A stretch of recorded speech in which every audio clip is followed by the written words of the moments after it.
ವಾರ್ತೆಯ ಮುಖ್ಯಾಂಶಗಳು. ಉತ್ತರ ಕನ್ನಡ ಜಿಲ್ಲಾ ಕಾಂಗ್ರೆಸ್ ಕಿಸಾನ್ ಘಟಕದ ಅಧ್ಯಕ್ಷರಾಗಿ ನಟರಾಜ್ ಭೀಮಪ್ಪ ಹೊಸೂರ್. ಭದ್ರಾವತಿ ಭದ್ರಾ ಜಲಾಶಯದ ನೀರಿನ ಮಟ್ಟ 146.3 ಅಡಿಗೆ ಏರಿಕೆ. ಎಂಇಎಸ್ನ ಎಂಎಂ ಕಲಾ ಮತ್ತು ವಿಜ್ಞಾನ ಮಹಾವಿದ್ಯಾಲಯದಲ್ಲಿ ಅಂತಾರಾಷ್ಟ್ರೀಯ ಯೋಗ ದಿನಾಚರಣೆಯನ್ನು ಆಚರಿಸಲಾಯಿತು. ವಸತಿ ಯೋಜನೆ ಭ್ರಷ್ಟಾಚಾರ ತನಿಖೆಯಾಗಲಿ. ಹೊನ್ನಾವರ ತಾಲೂಕಿನ ಆರಮುಡಿ ಹತ್ತಿರದ ಹೊಳೆಯಲ್ಲಿ ಶವವಾಗಿ ಪತ್ತೆಯಾದ ಸಿದ್ದಾಪುರ ತಾಲೂಕಿನ ನೆಟ್ಟಗೂಡ ಗ್ರಾಮದ ಶೋಭಾ ಹನುಮಂತಗೌಡ. ಸೀಬರ್ಡ್ ಸಂತ್ರಸ್ತರಿಗೆ 10.47 ಕೋಟಿ ಹೆಚ್ಚುವರಿ ಪರಿಹಾರ ವಿತರಿಸಿದ ಸಚಿವ ಮಂಕಾಳ್ ವೈದ್ಯ. ಮೋಜು ಮಸ್ತಿಗೆ ಮರುಳಾಗಿ ಅಸಂಖ್ಯಾತ ಯುವಕರು ಬದುಕನ್ನು ನಾಶ ಮಾಡಿಕೊಳ್ಳುತ್ತಿದ್ದಾರೆ ಎಂದು ಶಾಸಕ ಶ್ರೀನಿವಾಸ್ ಮಾನೆ ಕಳವಳ ವ್ಯಕ್ತಪಡಿಸಿದರು. ಅಂತಾರಾಷ್ಟ್ರೀಯ ಯೋಗ ದಿನಾಚರಣೆ ಆಚರಣೆ. ಗೋಶಾಲೆಗಳಲ್ಲಿ ಗೋವುಗಳಿಗೆ ರಕ್ಷಣೆ ಸಚಿವ ಮಂಕಾಳ್ ವೈದ್ಯ. ಉಸ್ತುವಾರಿ ಸಚಿವರಿಂದ ಅಕ್ಕ ಕೆಫೆ ಉದ್ಘಾಟನೆ. ಉತ್ತರ ಕನ್ನಡ ಜಿಲ್ಲಾ ಕಾಂಗ್ರೆಸ್ ಕಿಸಾನ್ ಘಟಕದ ಅಧ್ಯಕ್ಷರಾಗಿ ಶಿರಸಿ ತಾಲೂಕಿನ ನಟರಾಜ್ ಬಿ ಹೊಸೂರ್ ಇವರನ್ನು ನೇಮಕ ಮಾಡಲಾಗಿದೆ. ಪಕ್ಷದಲ್ಲಿ ಸಕ್ರಿಯರಾಗಿ ಪಕ್ಷದ ಸಂಘಟನೆ ಹೋರಾಟದಲ್ಲಿ ತೊಡಗಿಸಿಕೊಂಡ ಹಿನ್ನೆಲೆಯಲ್ಲಿ ಡಿಸಿಸಿ ಅಧ್ಯಕ್ಷರು ನಟರಾಜ್ ಬಿ ಹೊಸೂರ್ ಅವರನ್ನು ಕಿಸಾನ್ ಘಟಕದ ಅಧ್ಯಕ್ಷರನ್ನಾಗಿ ಆಯ್ಕೆ ಮಾಡಿ ಪ್ರಸ್ತುತ ಬದನಗೋಡು ಗ್ರಾಮ ಪಂಚಾಯತ್ ಅಧ್ಯಕ್ಷರಾಗಿ ಮತ್ತು ಕಾಳಂಗಿ ಸೇವಾ ಸಹಕಾರಿ ಸಂಘದ ಉಪಾಧ್ಯಕ್ಷರಾಗಿರುವ ಇವರು ರೈತರನ್ನು ಪಕ್ಷದಲ್ಲಿ ಸಂಘಟಿಸಲು ಶ್ರಮಿಸುವಂತೆ ಸೂಚನೆ ನೀಡಿದ್ದಾರೆ. ಭದ್ರಾ ಜಲಾಶಯದ ನೀರಿನ ಮಟ್ಟ 146.3 ಅಡಿಗೆ ಏರಿಕೆಯಾಗಿದೆ. ಒಂದೇ ದಿನ 1 ಅಡಿಯಷ್ಟು ನೀರು ಹೆಚ್ಚು ಹರಿದು ಬಂದಿದೆ. ಭದ್ರಾ ಜಲಾನಯನ ಪ್ರದೇಶದಲ್ಲಿ ಮಳೆ ಸುರಿಯುತ್ತಿದೆ. ಇದರಿಂದಾಗಿ ಜಲಾಶಯಕ್ಕೆ ಬರುತ್ತಿರುವ ಒಳಹರಿವಿನ ಪ್ರಮಾಣವು ದುಪ್ಪಟ್ಟಾಗುತ್ತಿದೆ. ನಿನ್ನೆ 6,999 ಕ್ಯೂಸೆಕ್ ಒಳಹರಿವಿದ್ದರೆ ಇಂದು 8,493 ಕ್ಯೂಸೆಕ್ಗೆ ಏರಿಕೆಯಾಗಿದೆ. ಭದ್ರಾ ಡ್ಯಾಂ ನೀರಿನ ಮಟ್ಟ 146.3 ಅಡಿ ಏರಿಕೆಯಾಗಿದೆ. ಭದ್ರಾ ಜಲಾಶಯದ ನೀರಿನ ಮಟ್ಟ 146.3 ಅಡಿ ಒಳಹರಿವು, 8,493 ಕ್ಯೂಸೆಕ್ ಹೊರಹರಿವು, 1,272 ಕ್ಯೂಸೆಕ್ ಇತರೆ 1,200 ಕ್ಯೂಸೆಕ್. ಕಳೆದ ವರ್ಷ ಇದೇ ದಿನ ನೀರಿನ ಮಟ್ಟ 118.11 ಅಡಿ, ಕೆಪಾಸಿಟಿ 14.319 ಟಿಎಂಸಿ. ಜಲಾಶಯದ ಗರಿಷ್ಠ ಮಟ್ಟ 186 ಅಡಿ. ಕಳೆದ 3-4 ದಿನಗಳಿಂದ ಮತ್ತೆ ಮಳೆ ಆರ್ಭಟ ಜೋರಾಗಿದೆ. ಜಲಾಶಯಕ್ಕೆ ಸುಮಾರು 8,500 ಕ್ಯೂಸೆಕ್ ನೀರು ಹರಿದು ಬರುತ್ತಿದೆ. ಜಲಾಶಯದಿಂದಲೂ ನೀರು ಹೊರಗಡೆ ಬಿಡಲಾಗುತ್ತಿದೆ. ಹೊರಹರಿವು 1,272 ಕ್ಯೂಸೆಕ್ ಇದ್ದರೆ ಇತರೆ 1,200 ಕ್ಯೂಸೆಕ್ ಒಳಗೆ ಮಾಡಿಕೊಳ್ಳಲಾಗುತ್ತಿದೆ. ಕಳೆದ ವರ್ಷ ಇದೇ ದಿನ ಜಲಾಶಯದ ನೀರಿನ ಮಟ್ಟ 118.11 ಅಡಿ ಇತ್ತು. ಕಳೆದ ವರ್ಷಕ್ಕೆ ಹೋಲಿಸಿದರೆ ಈ ವರ್ಷ ಜಲಾಶಯದ ನೀರಿನ ಮಟ್ಟ 28 ಅಡಿ ಹೆಚ್ಚು ನೀರು ಸಂಗ್ರಹವಾಗಿದೆ. ಜಲಾಶಯ ಭರ್ತಿಯಾಗುವ ಎಲ್ಲ ಲಕ್ಷಣಗಳು ಗೋಚರಿಸುತ್ತಿವೆ. ಜಲಾಶಯದ ಗರಿಷ್ಠ ನೀರಿನ ಮಟ್ಟ 186 ಅಡಿ. ಭರ್ತಿಯಾಗಲು ಇನ್ನು ಕೆಲವು 39.7 ಅಡಿ ನೀರು ಬೇಕಷ್ಟೆ. ಕಳೆದ ವರ್ಷ ವರುಣ ಅಬ್ಬರಿಸಿ ಬೊಬ್ಬಿರಿದ ಕಾರಣ ಭದ್ರಾ ಜಲಾಶಯವು 2-3 ಬಾರಿ ಭರ್ತಿಯಾಗಿತ್ತು. ಬೇಸಿಗೆ ಕಾಲ ಬಂದರೂ ಜಲಾಶಯದಲ್ಲಿ ನೀರು ಸಂಗ್ರಹವಾಗಿತ್ತು. ನಿಯಮಿತವಾಗಿ ಭದ್ರಾ ಎಡದಂತೆ ಬಲದಂತೆ ನಾಲೆಗಳಲ್ಲಿ ನೀರು ಹರಿಸಿದ ಪರಿಣಾಮ ಜಲಾಶಯದ ನೀರಿನ ಸಂಗ್ರಹ ಕಡಿಮೆಯಾಗಿತ್ತು. ಮತ್ತೆ ಮಳೆ ಶುರುವಾಗಿದ್ದು ಒಳಹರಿವು ಹೆಚ್ಚಾಗುತ್ತಿದೆ. 146.3 ಅಡಿ ನೀರು ಸಂಗ್ರಹವಾಗಿರುವುದು ಭದ್ರಾ ಜಲಾನಯನ ಶಿವಮೊಗ್ಗ, ದಾವಣಗೆರೆ, ಚಿತ್ರದುರ್ಗ ರೈತರು ಹಾಗೂ ಜನರ ಖುಷಿಗೂ ಕಾರಣವಾಗಿದೆ. ಅದಾಗಲೇ ಜಲಾಶಯವು 144 ಅಡಿ ದಾಟುತ್ತಿರುವುದು ಒಳ್ಳೆಯದು ಎನ್ನುತ್ತಾರೆ ರೈತರು. ಎಂಇಎಸ್ನ ಎಂಎಂ ಕಲಾ ಮತ್ತು ವಿಜ್ಞಾನ ಮಹಾವಿದ್ಯಾಲಯದಲ್ಲಿ ಅಂತಾರಾಷ್ಟ್ರೀಯ ಯೋಗ ದಿನಾಚರಣೆಯನ್ನು ಯೋಗಾಭ್ಯಾಸ ಮಾಡುವ ಮೂಲಕ ಆಚರಿಸಲಾಯಿತು. ಕಾಲೇಜಿನ ಪ್ರಾಧ್ಯಾಪಕ ವೃಂದ, ಎನ್ಸಿಸಿ ಕೆಡೆಟ್ಗಳು, ಪ್ರೋಗ್ರೆಸಿವ್ ಹೈಸ್ಕೂಲಿನ ಎನ್ಸಿಸಿ ಕೆಡೆಟ್ಗಳು ಯೋಗಾಭ್ಯಾಸದಲ್ಲಿ ಪಾಲ್ಗೊಂಡರು.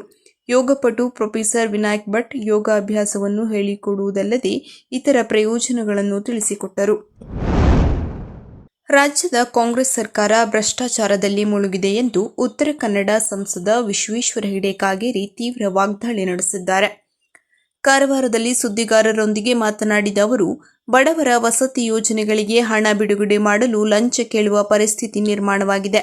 ಈ ಬಗ್ಗೆ ಆಡಳಿತ ಪಕ್ಷದ ಶಾಸಕರೇ ನೀಡಿರುವ ಹೇಳಿಕೆ ಬಹಿರಂಗಗೊಂಡಿದ್ದು, ಕೂಡಲೇ ದೊಡ್ಡ ಮಟ್ಟದ ತನಿಖೆ ನಡೆಯಬೇಕು. ಶಾಸಕ ಬಿಆರ್ ಪಾಟೀಲ್ ಅವರು ಒತ್ತಾಯಿಸಿದರು. ಕರ್ನಾಟಕ ರಾಜ್ಯದಲ್ಲಿ ಭ್ರಷ್ಟಾಚಾರ ಅತಿಯಾಗಿ ಬೆಳೆದಿದ್ದು, ಅದನ್ನು ನಿಯಂತ್ರಿಸಲು ಸಾಧ್ಯವಾಗದಷ್ಟು ರೋಗ ಉಲ್ಬಣಗೊಂಡಿದೆ ಎಂದು ಆರೋಪಿಸಿದ ಕಾಗೇರಿ, ಕಾಂಗ್ರೆಸ್ ಸರ್ಕಾರ ಅಧಿಕಾರಕ್ಕೆ ಬಂದಾಗಿನಿಂದ ಭ್ರಷ್ಟಾಚಾರ ನಡೆಯುತ್ತಲೇ ಇರುವುದು ಹಲವು ಹಗರಣಗಳಿಂದ ಸಾಬೀತಾಗಿದೆ. ಭ್ರಷ್ಟಾಚಾರ ತಡೆಯುವಲ್ಲಿ ವಿಫಲವಾಗಿರುವ ಮುಖ್ಯಮಂತ್ರಿ ಮತ್ತು ಉಪಮುಖ್ಯಮಂತ್ರಿಗಳು ಕೂಡಲೇ ತಮ್ಮ ಸ್ಥಾನಕ್ಕೆ ರಾಜೀನಾಮೆ ನೀಡಬೇಕು ಎಂದು ಅವರು ಆಗ್ರಹಿಸಿದರು. ರಾಜ್ಯ ಸರ್ಕಾರದ ಜಾತಿ ಗಣತಿ ನಿರ್ಧಾರಕ್ಕೂ ಆಕ್ಷೇಪ ವ್ಯಕ್ತಪಡಿಸಿದ ಸಂಸದ ಕಾಗೇರಿ, ಈ ಹಿಂದೆ ನಡೆಸಿದ ಜಾತಿ ಗಣತಿಯನ್ನು ಜನರೇ ಬಹಿಷ್ಕರಿಸಿದ್ದರು. ನಂತರ ಸಚಿವ ಸಂಪುಟವು ಅದನ್ನು ಬಹಿಷ್ಕರಿಸಿತ್ತು. ಕೇಂದ್ರ ಸರ್ಕಾರ ಈಗಾಗಲೇ ಜಾತಿ ಗಣತಿ ನಡೆಸುತ್ತಿರುವಾಗ ರಾಜ್ಯ ಸರ್ಕಾರ ಪ್ರತ್ಯೇಕವಾಗಿ ಜಾತಿ ಗಣತಿ ನಡೆಸುವುದನ್ನು ಕೈಬಿಡಬೇಕು. ಈ ಕುರಿತು ರಾಜ್ಯ ಸರ್ಕಾರ ಕೇಂದ್ರಕ್ಕೆ ಸಲಹೆ ನೀಡಲಿ. ಆದರೆ ಪ್ರತ್ಯೇಕ ಗಣತಿ ಅಗತ್ಯವಿಲ್ಲ ಎಂದು ಹೇಳಿದರು. ವಸತಿ ಯೋಜನೆಯಲ್ಲಿ ಅಲ್ಪಸಂಖ್ಯಾತ ಮೀಸಲಾತಿಗೆ ವಿರೋಧ. ವಸತಿ ಯೋಜನೆಯಲ್ಲಿ ಅಲ್ಪಸಂಖ್ಯಾತರಿಗೆ ಶೇಕಡಾ 15% ಮೀಸಲಾತಿ ನೀಡುವುದು ಸರಿಯಲ್ಲ. ಇದು ಕಾಂಗ್ರೆಸ್ ಸರ್ಕಾರದ ಓಲೈಕೆ ರಾಜಕಾರಣಕ್ಕೆ ಹಿಡಿದ ಕೈಗನ್ನಡಿ. ಅಧಿಕಾರವನ್ನು ಉಳಿಸಿಕೊಳ್ಳಲು ಮುಖ್ಯಮಂತ್ರಿ ಮತ್ತು ಉಪಮುಖ್ಯಮಂತ್ರಿಗಳು ಬೇಕಾಬಿಟ್ಟಿ ಆಡಳಿತ ನಡೆಸುತ್ತಿದ್ದಾರೆ. ಮುಖ್ಯಮಂತ್ರಿಗಳು ಈ ಶೇಕಡಾ 15 ಮೀಸಲಾತಿಯನ್ನು ತಕ್ಷಣ ಕೈಬಿಡಬೇಕು ಎಂದು ಕಾಗೇರಿ ಆಗ್ರಹಿಸಿದರು.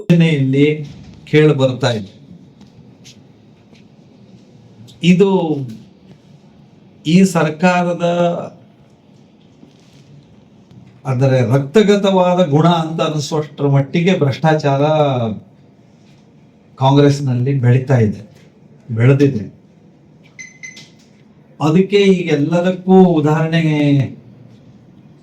ಇದ್ದಂತೆ ನಿನ್ನೆ ಕಾಂಗ್ರೆಸ್ಸಿನ ಶಾಸಕರು, ನಮ್ಮ ಹಿರಿಯ ಶಾಸಕರು ಶ್ರೀಯುತ ಬಿಆರ್ ಪಾಟೀಲ್ ಅವರು ವಸತಿ ಇಲಾಖೆಯಲ್ಲಿ ಬಡವರಿಗೋಸ್ಕರವಾಗಿ ಕೊಡುವಂತಹ ಮನೆಗಳಿಂದ ದುಡ್ಡನ್ನ ಬಿಡುಗಡೆ ಮಾಡಿಸೋದಕ್ಕೆ ನಾವು ಲಂಚ ಕೊಡಬೇಕಾಗಿದೆ ಅನ್ನೋ ಮಾತುಗಳನ್ನ ಹೇಳಿರೋದು ಬಹಿರಂಗ ಆಗಿದೆ.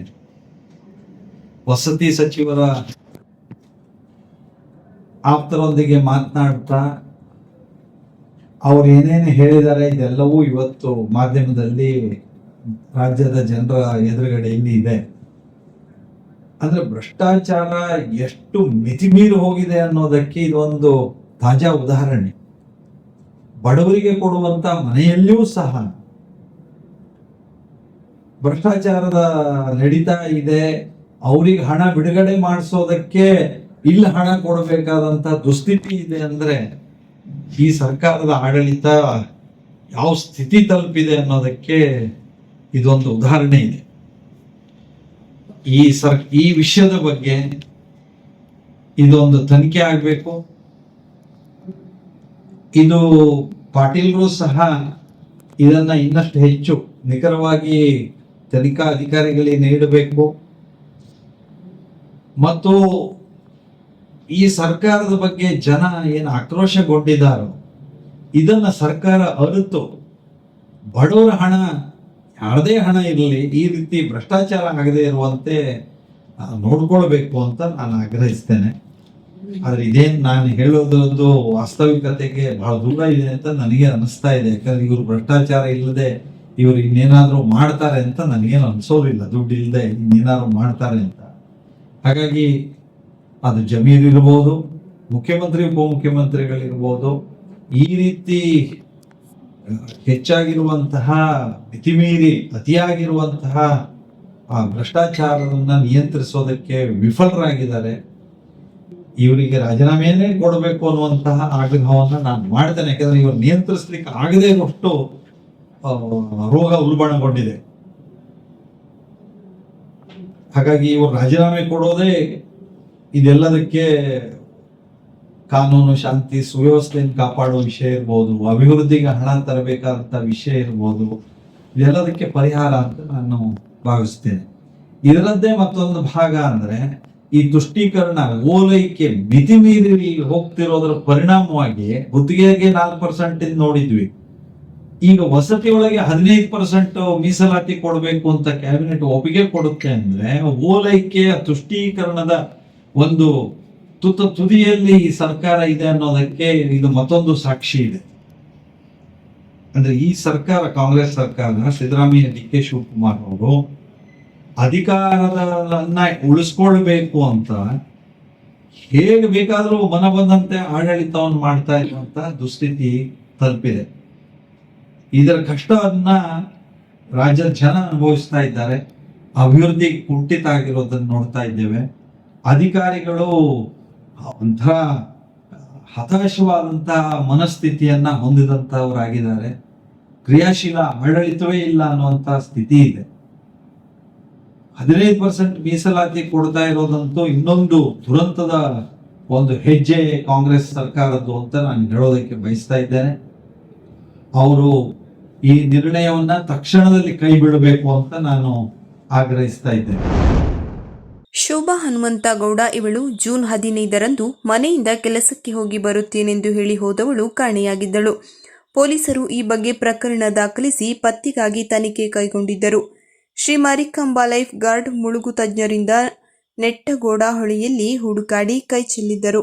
ಈ ಹೊಳೆ ಹೊನ್ನಾವರದವರೆಗೂ ಹರಿದು ಹೋಗಿದ್ದು, ಅಲ್ಲಿ ಶವ ಗ್ರಾಮಸ್ಥರೋರ್ವರ ಕಣ್ಣಿಗೆ ತೇಲುತ್ತಿದ್ದ ಸ್ಥಿತಿಯಲ್ಲಿ ಪತ್ತೆಯಾಗಿದೆ ಎಂದು ತಿಳಿದುಬಂದಿದೆ.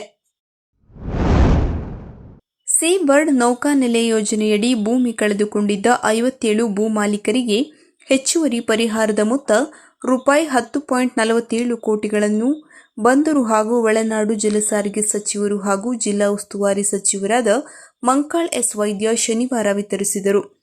ಜಿಲ್ಲಾಧಿಕಾರಿಗಳ ಕಚೇರಿ ಸಭಾಂಗಣದಲ್ಲಿ ನಡೆದ ಕಾರ್ಯಕ್ರಮದಲ್ಲಿ ಸಂತ್ರಸ್ತ ಭೂಮಾಲೀಕರ ಬ್ಯಾಂಕ್ ಖಾತೆಗೆ ಆರ್ಟಿಜಿಎಸ್ ಮೂಲಕ ಹಣ ವರ್ಗಾವಣೆ ಮಾಡಿದ ಸಚಿವರು ನೌಕಾನೆಲೆಗೆ ಅಗತ್ಯವಿರುವ ಜಾಮೀನು ಮತ್ತು ಎಲ್ಲಾ ರೀತಿಯ ವ್ಯವಸ್ಥೆಯನ್ನು ಕಾರವಾರ ತಾಲೂಕಿನ ಜನತೆಗೆ ಕಲ್ಪಿಸಿ ನೌಕಾನೆಲೆ ನಿರ್ಮಿಸಲು ಸಹಕಾರ ನೀಡಿದ್ದಾರೆ.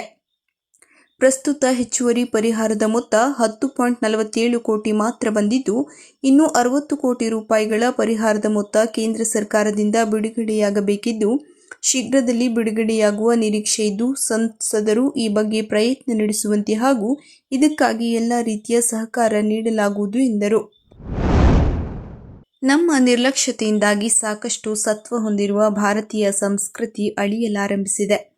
ಮೋಜು ಮಸ್ತಿಗೆ ಮರುಳಾಗಿ ಅಸಂಖ್ಯಾತ ಯುವಕರು ಬದುಕನ್ನು ನಾಶಪಡಿಸಿಕೊಳ್ಳುತ್ತಿದ್ದಾರೆ ಎಂದು ಶಾಸಕ ಶ್ರೀನಿವಾಸ್ ಮಾನೆ ಕಳವಳ ವ್ಯಕ್ತಪಡಿಸಿದರು. ತಾಲೂಕಿನ ಹಿರೇಕಾಂಶಿ ಗ್ರಾಮದಲ್ಲಿ ದುರ್ಗಾದೇವಿ ದೇವಸ್ಥಾನದ ಉದ್ಘಾಟನಾ ಸಮಾರಂಭದಲ್ಲಿ ಭಾಗವಹಿಸಿ ಅವರು ಮಾತನಾಡಿದರು. ತಪ್ಪು ಮಾರ್ಗದಲ್ಲಿ ಸಾಗುತ್ತಿರುವ ಯುವಕರನ್ನು ಮತ್ತೆ ಸರಿದಾರಿಗೆ ತರುವಲ್ಲಿ ಪ್ರಾಮಾಣಿಕ ಕಾಳಜಿಯ ಅಗತ್ಯವಿದೆ. ಕತ್ತಲೆಯ ಬದುಕಿಗೆ ಧಾರ್ಮಿಕ ಆಚರಣೆ ಚಟುವಟಿಕೆಗಳು ಬೆಳಕಿನ ಸ್ಪರ್ಶ ನೀಡಲಿವೆ.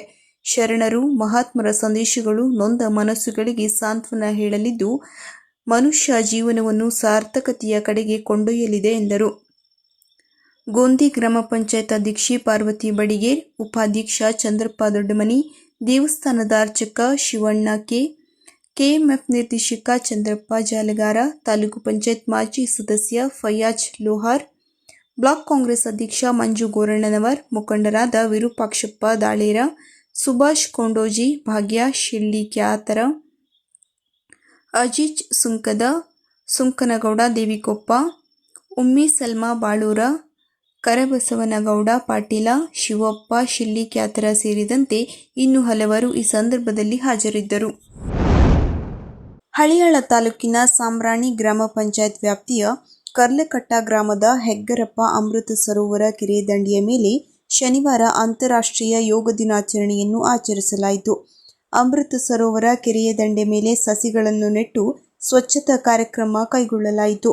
ಯೋಗ ಪ್ರತಿಜ್ಞಾ ವಿಧಿಯನ್ನು ಬೋಧಿಸಲಾಯಿತು. ಈ ಸಂದರ್ಭದಲ್ಲಿ ಗ್ರಾಮ ಪಂಚಾಯಿತಿ ಅಧ್ಯಕ್ಷ ಯಾಸ್ಮಿನ್ ಹುಸೇನ್ ಸಬ್ ಕುಂಬಾರ್, ಸದಸ್ಯರಾದ ಸುಭಾಷ್ ಕೆಸರೇಕರ್, ಬೆನಿತ್ ಅನಂತ ರತ್ನಾಲಕಾರ್, ನರೇಗಾ ತಾಂತ್ರಿಕ ಸಂಯೋಜಕ ಮಹೇಶ್ ಪಟ್ಗಾರ್, ಗ್ರಾಮ ಪಂಚಾಯಿತಿ ಕಾರ್ಯದರ್ಶಿ ರಾಮ ಲಮಾಣಿ, ಐಇಸಿ ಸಂಯೋಜಕಿ ಸೌಂದರ್ಯ ಕುರಕುರಿ, ತಾಂತ್ರಿಕ ಸಹಾಯಕರಾದ ವಿನಯ್ ಕುಮಾರ್ ಕೆ, ಮಹೇಶ್ ಪಾಟೀಲ್, ಮನೀಶ್ ನಾಯ್ಕ್, ಬಿಎಫ್ಟಿ ವಿಷ್ಣು ಮಿರಾಶಿ, ಮಂಜುನಾಥ್ ಪಾಟೀಲ್, ಗ್ರಾಮ ಪಂಚಾಯಿತಿ ಸಿಬ್ಬಂದಿಗಳು ಹಾಗೂ ಸ್ವಸಹಾಯ ಸಂಘದ ಮಹಿಳೆಯರು ಉಪಸ್ಥಿತರಿದ್ದರು. ಗೋವುಗಳನ್ನು ಸಾಕುವವರ ಸಂಖ್ಯೆ ಹೆಚ್ಚಾಗಬೇಕು. ಸಾಕಲು ಸಾಧ್ಯವಾಗದೇ ಇರುವವರು ಗೋಶಾಲೆಗಳಿಗೆ ಗೋವುಗಳನ್ನು ನೀಡಬೇಕು. ಗೋಶಾಲೆಗಳಲ್ಲಿ ಗೋವುಗಳನ್ನು ಜೋಪಾನವಾಗಿ ಮೇವು ಹಾಕಿ ನೋಡಿಕೊಳ್ಳಲಾಗುವುದು ಎಂದು ಬಂದರು ಹಾಗೂ ಒಳನಾಡು ಜಲಸಾರಿಗೆ ಸಚಿವರು ಹಾಗೂ ಜಿಲ್ಲಾ ಉಸ್ತುವಾರಿ ಸಚಿವ ಮಂಕಾಳ್ ಎಸ್ ವೈದ್ಯ ಶನಿವಾರ ವಿವರಿಸಿದರು. ಅವರು ಶನಿವಾರ ಜಿಲ್ಲಾಡಳಿತ, ಉತ್ತರ ಕನ್ನಡ ಜಿಲ್ಲಾ ಪ್ರಾಣಿದಯಾ ಸಂಘ ಹಾಗೂ ಪಶುಪಾಲನಾ ಮತ್ತು ಪಶುವೈದ್ಯಕೀಯ ಸೇವಾ ಇಲಾಖೆ ಇವರ ಸಂಯುಕ್ತಾಶ್ರಯದಲ್ಲಿ ಕಾರವಾರ ತಾಲೂಕಿನ ಸಾವಂತವಾಡ ಹೋಬಳಿಯ ಕಣಸಗಿರಿ ಗ್ರಾಮದಲ್ಲಿ ನಿರ್ಮಿಸಲಾದ ಸರ್ಕಾರಿ ಗೋಶಾಲೆ ಉದ್ಘಾಟಿಸಿ ಮಾತನಾಡಿದರು. ಗೋವು ತಾಯಿಗೆ ಸಮಾನ. ಅವುಗಳು ಅನಾಥವಾಗಿ ಬಿಡದೆ ಸೂಕ್ತ ರೀತಿಯಲ್ಲಿ ರಕ್ಷಣೆ ಮಾಡುವ ಉದ್ದೇಶದಿಂದ ಗೋಶಾಲೆಯನ್ನು 50 ಲಕ್ಷ ವೆಚ್ಚದಲ್ಲಿ ತೆರೆಯಲಾಗಿದೆ ಎಂದು ಸಚಿವರು, ರಾಜ್ಯದಲ್ಲಿ ಎಲ್ಲಾ ಕಡೆ ಗೋಶಾಲೆ ತೆರೆಯಲಾಗುತ್ತಿದೆ. ಜಿಲ್ಲೆಯಲ್ಲಿ ಈಗಾಗಲೇ 6 ಕಡೆ ಗೋಶಾಲೆ ತೆರೆಯಲಾಗಿದೆ. ಅನಾಥ ಗೋವುಗಳನ್ನು ರಕ್ಷಿಸಿ ಗೋಶಾಲೆಗಳಲ್ಲಿ ಸಾಕಲಾಗುತ್ತದೆ. ಪೊಲೀಸ್ ಇಲಾಖೆಯಿಂದ ರಕ್ಷಿಸಲ್ಪಟ್ಟ ಗೋವುಗಳನ್ನು ಸಹ ಇಲ್ಲಿ ಸಾಕಲಾಗುವುದು ಎಂದರು. ಈ ಸಂದರ್ಭದಲ್ಲಿ ಕರ್ನಾಟಕ ರಾಜ್ಯ ಮಾರ್ಕೆಟಿಂಗ್ ಕನ್ಸಲ್ಟೆಂಟ್ ಅಂಡ್ ಏಜೆನ್ಸೀಸ್ ಅಧ್ಯಕ್ಷ ಹಾಗೂ ಶಾಸಕ ಸತೀಶ್ ಕೆ ಸೈಲ್, ಜಿಲ್ಲಾಧಿಕಾರಿ ಕೆ ಲಕ್ಷ್ಮೀಪ್ರಿಯಾ, ಜಿಲ್ಲಾ ಪಂಚಾಯತ್ ಮುಖ್ಯ ಕಾರ್ಯನಿರ್ವಹಣಾಧಿಕಾರಿ ಈಶ್ವರ್ ಕಾಂದು, ಪ್ರೊಬೇಷನರಿ ಐಎಎಸ್ ಅಧಿಕಾರಿ ಜಫೀರ್ ಹಕ್, ಪಶುಪಾಲನಾ ಮತ್ತು ಪಶುವೈದ್ಯಕೀಯ ಸೇವಾ ಇಲಾಖೆ ಉಪನಿರ್ದೇಶಕ ಡಾ ಮೋಹನ್ ಕುಮಾರ್, ಚಿತ್ತಾಕುಲ ಗ್ರಾಮ ಪಂಚಾಯತ್ ಅಧ್ಯಕ್ಷ ನಿತಿನ್ ಆನಂದ್ ಬಾಂದೇಕರ್ ಮತ್ತಿತರರು ಹಾಜರಿದ್ದರು.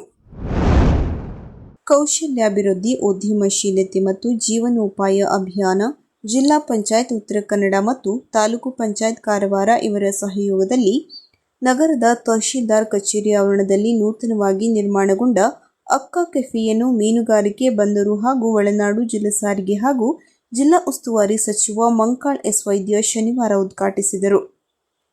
ಕಾರ್ಯಕ್ರಮದಲ್ಲಿ ಕರ್ನಾಟಕ ರಾಜ್ಯ ಮಾರ್ಕೆಟಿಂಗ್ ಕನ್ಸಲ್ಟೆಂಟ್ ಅಂಡ್ ಏಜೆನ್ಸೀಸ್ ಅಧ್ಯಕ್ಷ ಹಾಗೂ ಶಾಸಕ ಸತೀಶ್ ಸೈಲ್, ಜಿಲ್ಲಾಧಿಕಾರಿ ಕೆ ಲಕ್ಷ್ಮೀಪ್ರಿಯಾ, ಜಿಲ್ಲಾ ಪಂಚಾಯತ್ ಸಿಇಒ ಈಶ್ವರ್ ಕಾಂದು, ಅಪರ ಜಿಲ್ಲಾಧಿಕಾರಿ ಸಾಜಿದ್ ಮುಲ್ಲಾ, ಪ್ರೊಬೇಷನರಿ ಐಎಎಸ್ ಅಧಿಕಾರಿ ಜಫೀರ್ ಹಕ್, ತಹಶೀಲ್ದಾರ್ ನಿಶ್ಚಲ್ ನರೋನಾ, ಜಿಲ್ಲಾ ಸಂಖ್ಯಾ ಸಂಗ್ರಹಣಾಧಿಕಾರಿ ಸೋಮಶೇಖರ್ ಮೇಸ್ತಾ ಮತ್ತಿತರರು ಉಪಸ್ಥಿತರಿದ್ದರು.